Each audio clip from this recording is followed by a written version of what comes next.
Our guest this morning is the acting chairman of the Intergovernmental Relations Technical Committee, John Burugu. He joins us. Karibu sana, John. Asante. It's good to have you in the Situation Room. Welcome to the hot seats. Thank you. We'll have a conversation about very many things. First of all, seeking to understand the technical committee and the work that you do. And then there's an exercise that you're embarking on called the County Assets Valuation. You'll tell us about it, tell us what it's all about. So let's first start by understanding the Intergovernmental Relations Technical Committee. Who's that? Thank you. It's a pleasure to be here. Intergovernmental Relations Technical Committee is a state agency charged with cultivation, maintenance of harmonious, effective intergovernmental relations between the two levels of government, the national government and the county governments. Mm-hmm. And it is established under the legal framework of Intergovernmental Relations Act number 2 of 2012 that has given effect to Article 6(2) of the Constitution and 189. Article 6(2) talks about intergovernmental relations where both levels of government recognize the distinct nature of the two levels, respect the organs, and cultivate cooperation, consultation, and coordination in service delivery. Mm-hmm. So Intergovernmental Relations Technical Committee is there to offer intergovernmental relations. There are structures within Intergovernmental Relations Technical Committee that enhance cultivation, maintenance, and even outreach on intergovernmental relations. Why intergovernmental relations? Because the two levels of government are constituted by political leaders, and by very nature of them being political animals, they will struggle, they will outreach the ambit, legal and otherwise, and therefore there is need to be, I don't want to call ourselves arbiters, but a balance. We are the tongue between the upper teeth and the lower teeth, and therefore we balance what goes on in the body of devolution in regards to the functions that are allocated by the Constitution, Schedule 4, Part 2, and Part 1. Part 1 is 35 functions for the national government, and Part 2 is 14 functions. So Intergovernmental Relations Technical Committee is there first and foremost as the Secretariat of the Summit, which means that we take the minutes, we prepare the agenda, and we also implement the resolutions of the summit. The summit is the president and the 47 county governors, the vice chair being the chairman council of governors. Okay. We have another structure of intergovernmental relations, that is the council of governors. 47 council governors, and they have sectoral committees. They have also the administrative secretariat. Then we have the Intergovernmental Relations Technical Committee ourselves, who can also receive petitions. And we have also specific mandates in regards to dispute resolution, in regard to generation of the agenda of the summit, where we convene county secretaries who contribute part of the agenda 30 days before the summit. We also took over, you may remember that there was a transitional authority. Yep. We took over the residue functions that remained incomplete when the transitional authority was disbanded or dissolved in 2015 after 3 years of operations. So what is the difference exactly between the Intergovernmental Relations Technical Committee and the Council of Governors? Who does what? There is no difference. In fact, they are, for lack of a better word, subservient. The Council of Governors Secretariat is subservient to the Intergovernmental Relations Technical Committee. Why? Because the law provides, Intergovernmental Relations Act provides that the Secretariat, ourselves, IGRTC, shall facilitate the day-to-day activities and functions of the summit and the Council of Governors. Meaning facilitation is administrative, financial, secretarial. What happened? In 2013, Transition Authority was established to undertake seamless transfer of functions, which it undertook Parliament had already enacted the Intergovernmental Relations Act that was supposed to come into operation immediately on completion of the first general election upon the promulgation of the 2010 Constitution. This did not happen.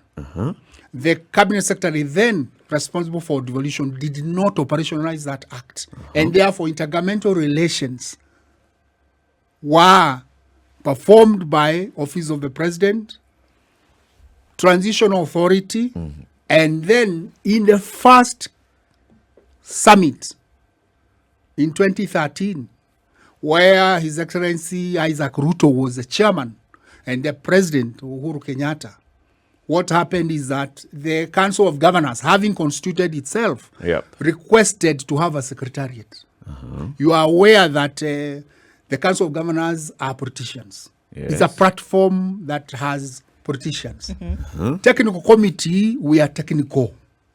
Technical in letter and spirit. So there's a secretariat at the Council of Governors. Administrative. That is supposed to be administrative. Because But it all offers technical intergovernmental advice to the governors, doesn't it? Yes, it is supports. You see, Council. I have to ask, when it's administrative, what exactly do they do? What they do is the Council of Governors is mandated under Section 17 of Intergovernmental Relations Act to establish sectoral committees. The sector of agriculture, the sector of health, the sector of roads, the sector of labor.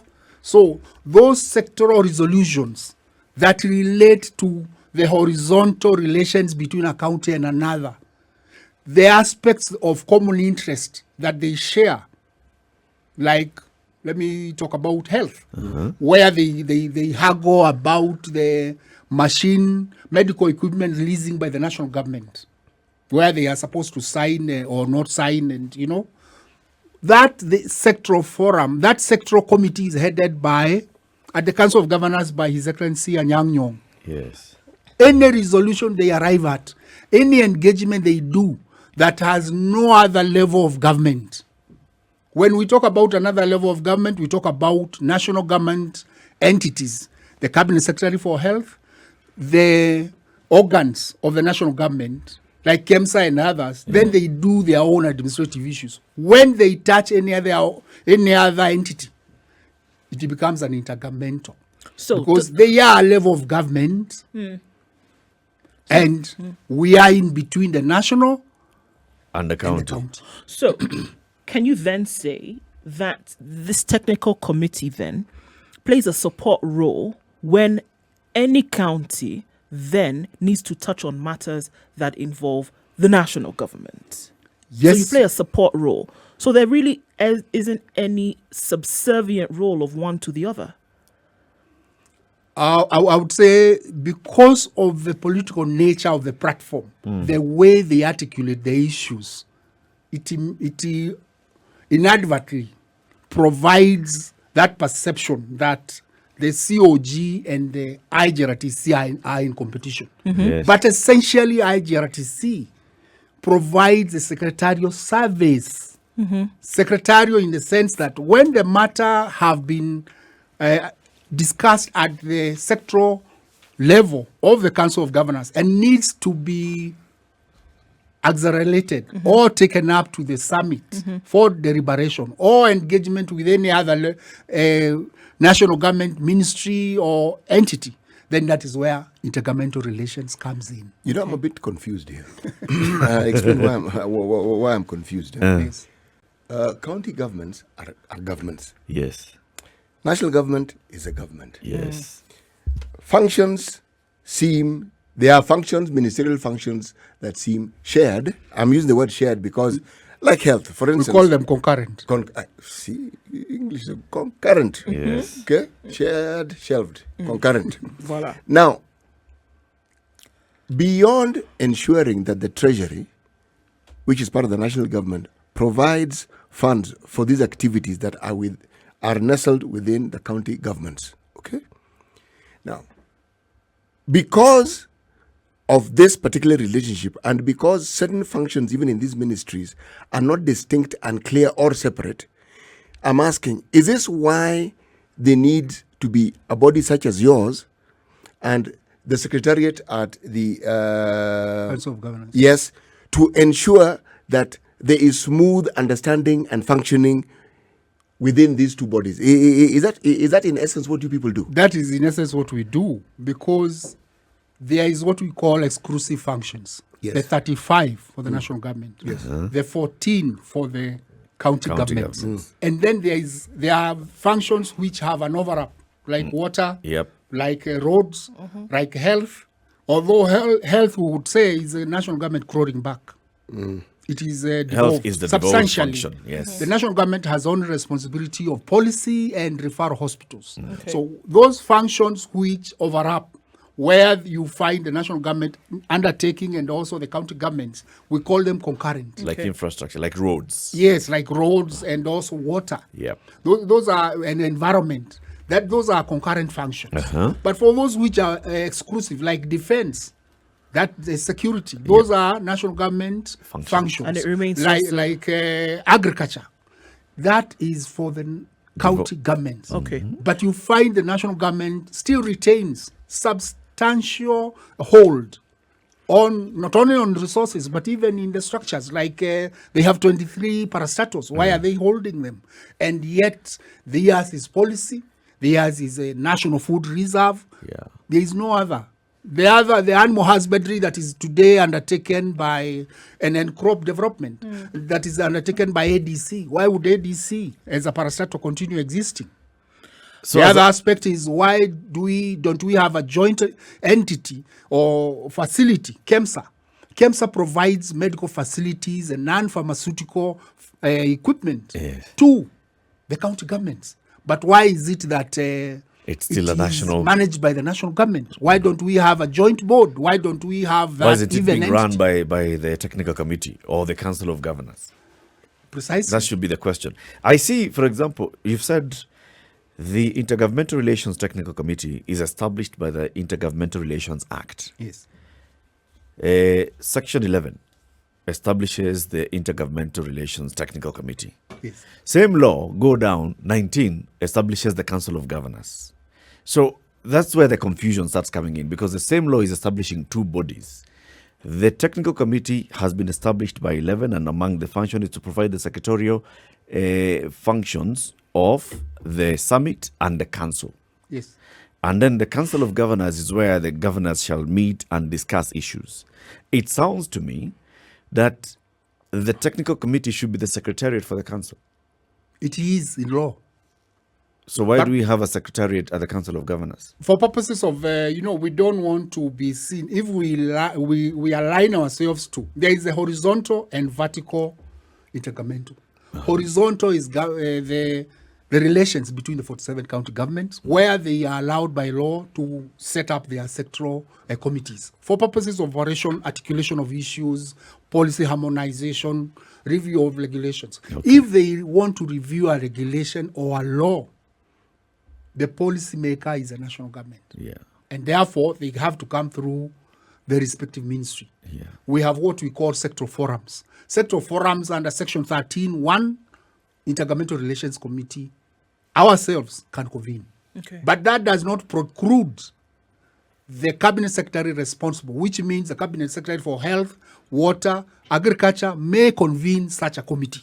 So we work in consultation with the cabinet secretary to convene a sector forum. And when we convene the sector forum, it involves the national government, cabinet secretary and the principal secretary and the departments, Intergovernmental Relations Technical Committee as the secretariat, and the Council of Governors participating, and the CEC, County Executive Committee member responsible for that the sector. function. If it is a sector of health, if it is a sector of education, like that. Can you give us an example? I mean, oftentimes, if you paint a picture, then it becomes very clear how this works. Can you give us example, one or two instances, and I'm sure there are very many, whereby the committee is fulfilling its function very clearly, and you can see this is how the committee then stepped in to do 1, 2, 3 on behalf of the COG then with national matters.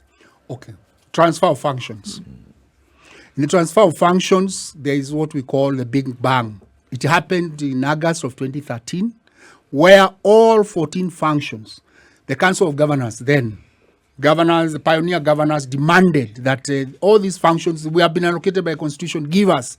And His Excellency the President in the summit said, let them be. And the Transition Authority issued a gazette notice on August. That's one.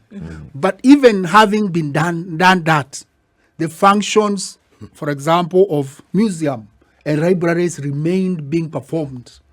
It is as late as this financial year, 2022-2023, that Intergovernmental Relations Technical Committee has progressively been working with Kenya National Library Services, the Ministry of Culture and Council of Governors Chair, Governor Twaha of Lamu, on the transfer of libraries to the counties. And now it is in Kara, it is in the budget of this year, where the personal emoluments and all the structures are going down. The second one is that I have already sent a gazette notice to the Attorney General to gazette the museums that are going again to the counties. So that is a practical one example. Second one is on the collation, identification, verification, and validation of assets for the fact local authorities. 175 local authorities that seized upon devolution taking effect on that 2013. They had assets, they had liabilities. They had not been collated. IGRTC has collated that information. We have a register on all assets and liabilities for 175 local authorities. There are also functions, as I have mentioned, of the national government, health, water, that were devolved to the counties. And those functions, we have again collated the information, identified, verified, and validated, and we have a register. That both of them we have taken to IBEC, Intergovernmental Budget and Economic Council, chaired by the Deputy President, where we have gotten an approval and forwarded it, submitted to the summit, and both have been approved. We are now on the third valuation, phase, which is valuing. After identifying all these assets, buildings, offices, vehicles, stadiums, nursery schools, health facilities, have you valued them before you transfer to the county governments? And county governments must also be ready to receive not only the assets, but also the liabilities. And we have provided in those two reports the liquidation options, how to liquidate these liabilities. There is one you can provide, county governments can provide for budgets progressively. Or they can seek through consultation and cooperation, conditional grants from the national government, where specifically those conditional grants can go to settle those liabilities. The third one would be an understanding where there is a debt swap. The national government, you have this, we'll give you this facility. We'll give you, so that is something. Those are recommendation options that we have provided, so that then the liabilities can be taken care of. Okay, I think now when you're talking about assets, and you've talked about collation, identification, and now you're in that stage of valuation. Yes. What did the Transition Authority do? I thought this is what primarily they were supposed to do. Eric, may I add a rider to your question? That period that the transitional government authority was actually given, was it adequate for their tasks? Because you seem to be doing what they're supposed to have been doing. Yeah. Yes, I would agree with you. The time was not adequate. For the other nations, states that have devolution, a devolved system of governance, for example, even where we borrowed a lot, South Africa, they are still grappling with transition. What we did, and we were warned, we did a law that was 3 years, which now, as I said, there was a bang. The Transition Authority, Section 7, the de facto law, talked about seamless transfer where the receiving entity would be prepared in terms of structures, institutions, regulations, personnel, finances, because there is a mantra we use, FFF, finances for all functions. But we sent the functions, and yet when it comes to issue of finances, we dither. It comes to issue of building capacity, we dither. Why? Regulations, that's the responsibility of the national government. The politics of it all, right? Right. Precisely.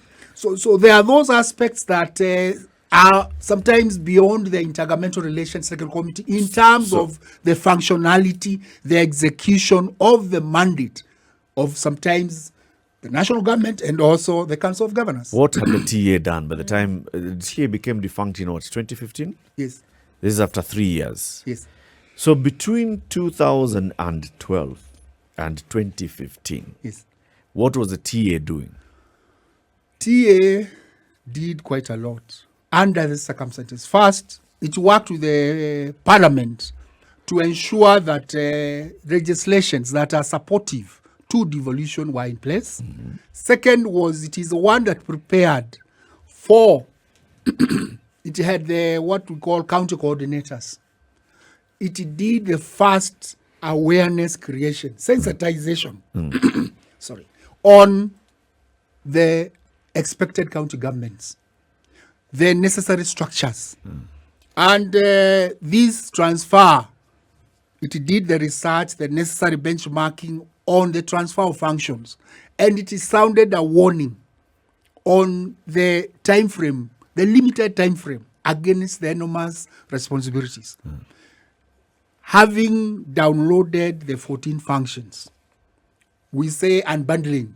They unbundled the functions to the understanding of Kenyans, so that they expect that these are the functions allocated by the Constitution, and these are the This is what services we'll that you expect expect from our governors. These have left the national government; they are now down in terms of authority, resources, and political decisions. That is what was devolved, and the transition authority tried as much as possible to create that awareness, to be able to set up the necessary structures.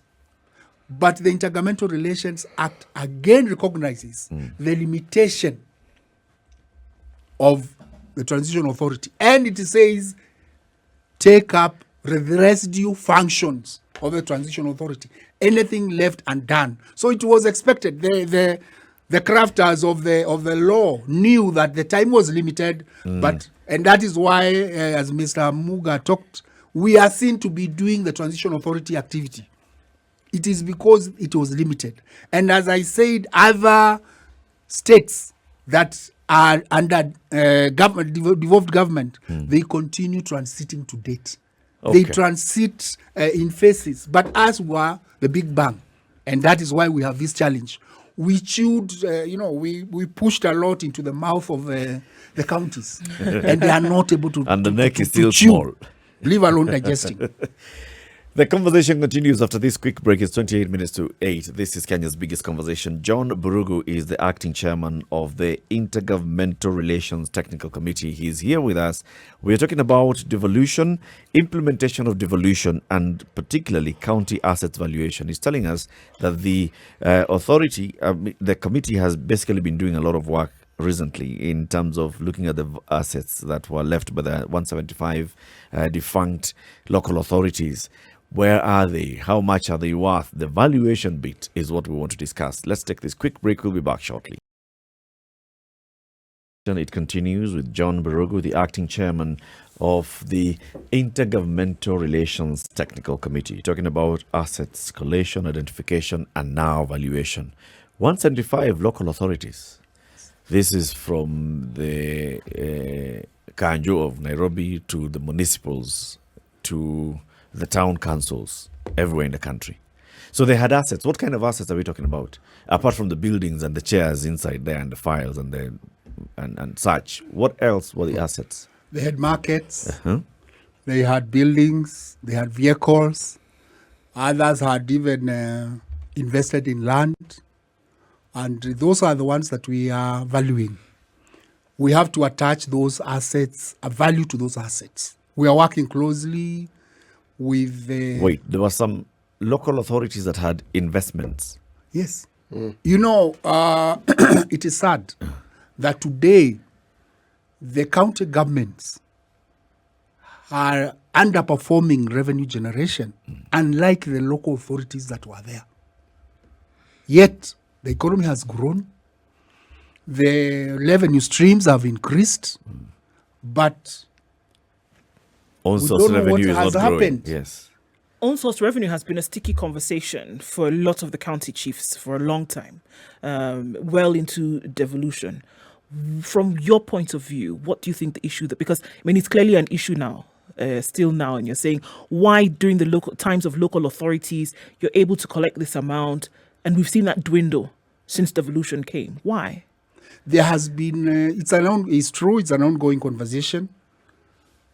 There has not been declaration. Declaring in the sense that, and that is why CRI has moved to enact, to move a National Treasury and Parliament to enact their own generated revenue, which will allow or demand that the county governments, from licenses, from fees, from rates, to be able to declare that money.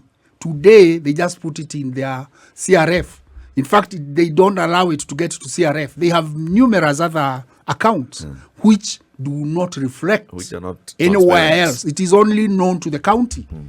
The slaughterhouses, fees and all these, the markets, the licenses of businesses, and it reflects nowhere. So the move to have the act on own generated revenue is to ensure that that money is accounted for. And that is how we will be able now to go back to the revenue stream, the revenue levels that were there before. So it is basically non-declaration. I hear you, John, but I'm also almost hearing a bit of a frustration on the side of the committee that lack of transparency from county governments would make it difficult for you to do your job. Is that the case? Precisely. Because, one, we need a lot of cooperation. We need a lot of coordination. We need a lot of support from them. We need that transparency. We need that, I would call it patriotism. That ability for one to say, this is public good, this is public service that I need to be able to be open.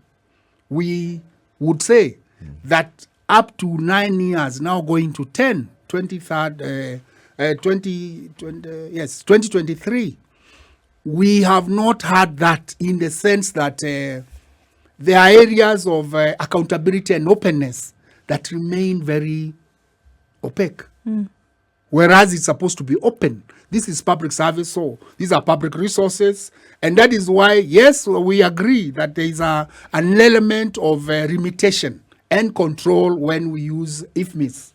But there is also supposed, why has the national government also not developed the county-specific IFMIS to facilitate them to be able to do that? Why has the Council of Governors also not pressurized or pushed for that? I'm sure you asked these questions as you're asking them here this morning. I'm sure you asked these questions to the bodies concerned. I'm curious as to what their answers may be when you say, why have you not done 1, 2, 3? Why have you not implemented 1, 2, 3 in order for us to be able to see this then for this public good that you're talking about? What are the reasons or rationale that you're given?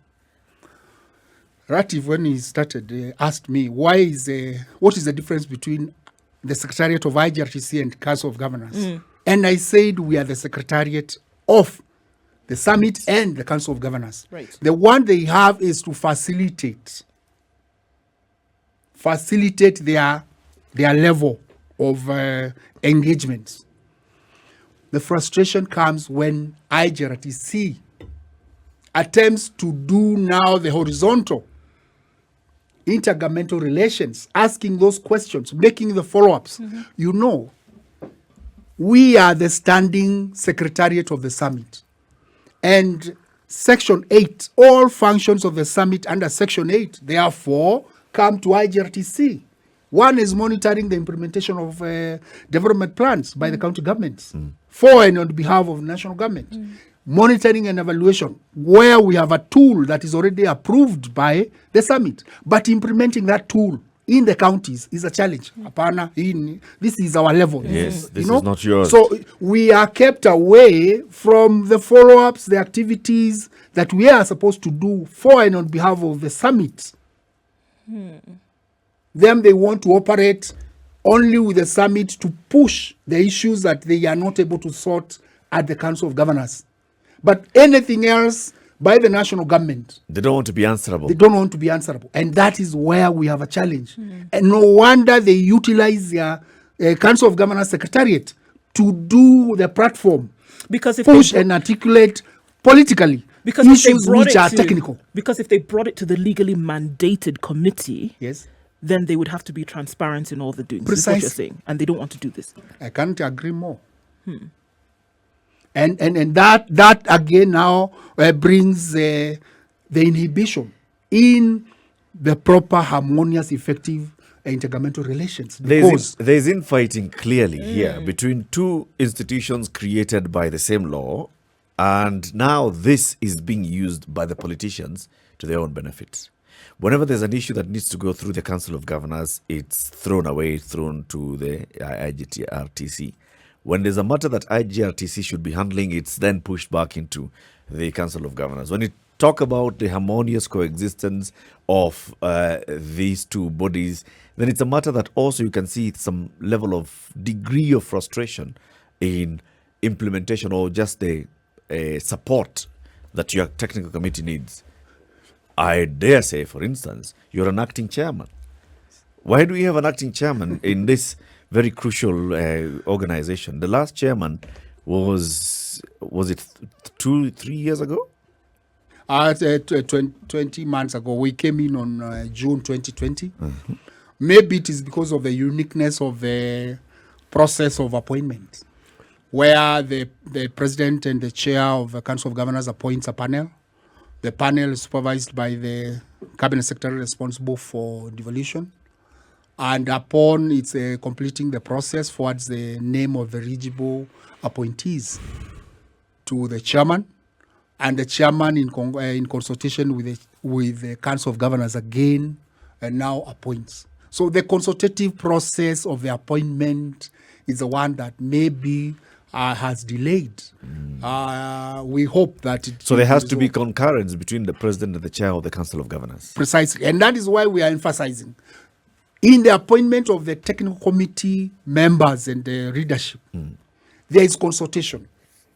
That is intergovernmental, because you want the body that is in between the national and county governments to be as impartial, to be objective, to adhere to the law, so that when it also calls either level of government to adhere to law, then Then you're really yes, setting the everything example. happens. There's But- no but- issue though. I mean, I see nothing, absolutely nothing wrong in requiring that the two levels of government agree and concur on the appointment of the technical committee. Yes. And we have seen this level of concurrence and consultation in the last 20 months Yes. between the president and chairman of the Council of Governors, Wambora, and even the other chairs of the other technical committees of the Council of Governors.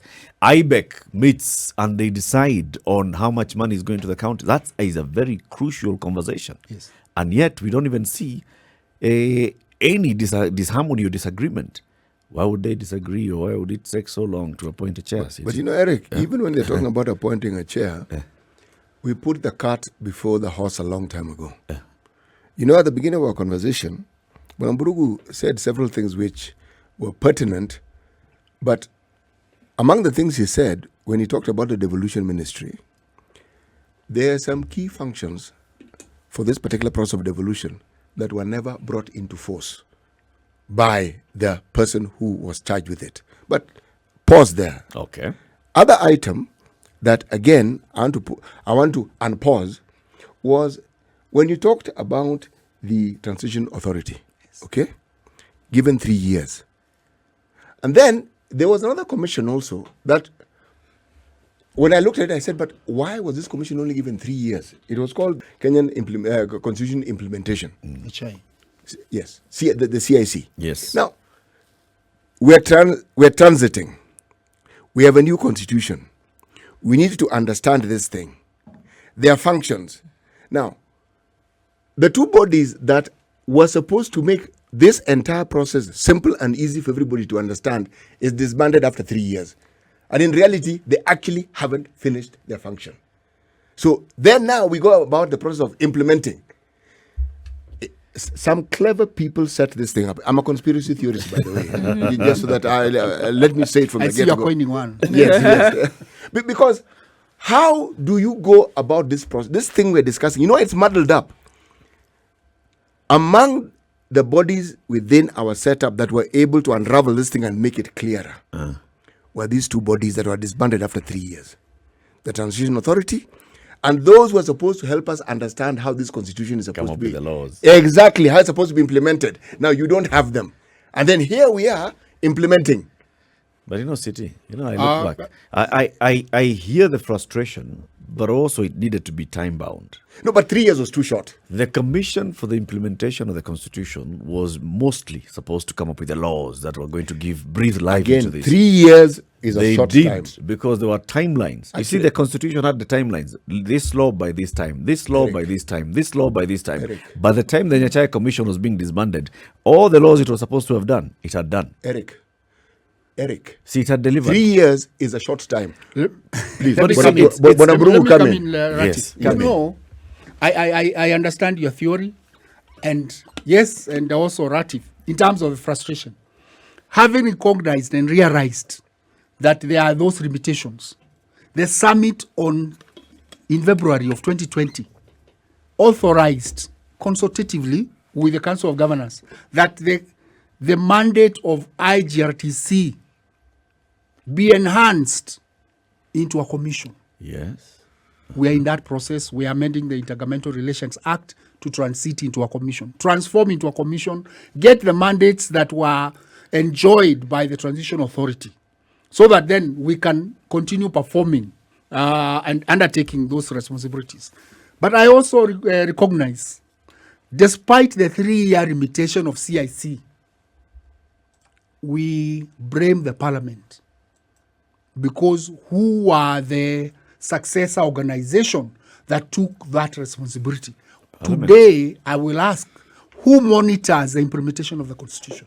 There's an entire committee in Parliament. Parliament on that. That committee, IGRTC has had engagements, With 2 that times committee. engagement with the COIC, Constitution Implementation Oversight Committee of Parliament. And it just looks about the legislative agenda in terms of the whip out there. And there's always a need for whip follow-ups. Yep. Yeah?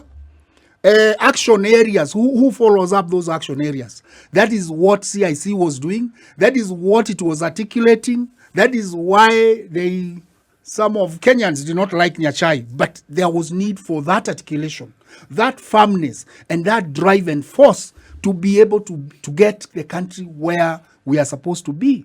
But we have those limitations today. Kenya National Law Reform Commission is a legislative arm drafter of the national government. Yeah. And yet we have the legal advisor, the Sharia House, and all that. So we have no oversight pusher on the implementation of the Constitution.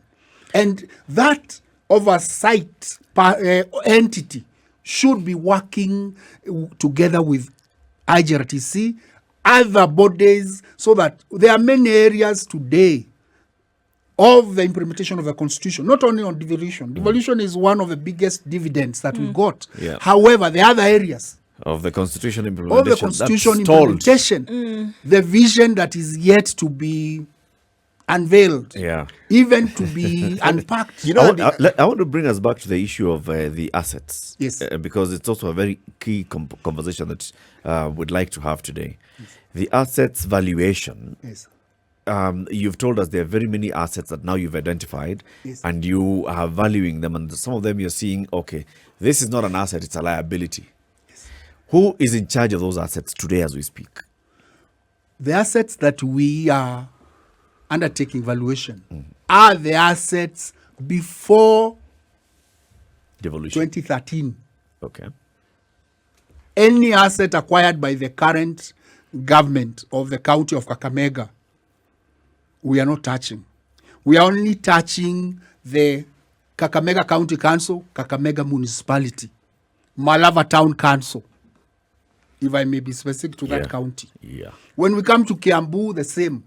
Karori Town Council, Roiro Municipality, Thika Municipality, Kiambu County Council, Remuru Town Council, those 6 urban areas that existed prior, the assets.